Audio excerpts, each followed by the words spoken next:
Un haut responsable du groupe Djihad islamique palestinien, considéré comme le deuxième groupe le plus puissant dans la bande de Gaza après le Hamas, a été tué dans une frappe aérienne à Rafah, dans la partie sud de l'enclave, ont annoncé les forces armées israéliennes. Ayman Zarab est soupçonné d'avoir été responsable de l'attaque contre le kibboutz Shufa, une position militaire israélienne. En plus dû aux responsables du mouvement islamique palestinien, 2 autres terroristes du djihad islamique palestinien, qui se trouvaient sur la même cible, ont également été éliminés, selon l'armée israélienne. Entre-temps, l'armée israélienne a annoncé samedi qu'elle avait tué 5 terroristes et palestiniens près de Tulkarem, dans la partie nord de la Cisjordanie occupée. Lors d'une opération visant à neutraliser une cellule terroriste, les forces israéliennes y ont encerclé un bâtiment, a déclaré l'armée dans un communiqué de presse.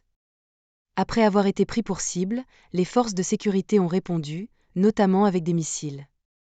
La Cisjordanie, un territoire palestinien occupé par Israël depuis 1967, est devenue ces dernières années le théâtre d'une violence sanglante qui ne cesse de s'intensifier. La situation s'est encore aggravée après le 7 octobre, lorsque le Hamas a attaqué le sud d'Israël. Au moins 496 Palestiniens ont été tués par les attaques de l'armée israélienne en Cisjordanie depuis le début de la guerre Israël-Hamas.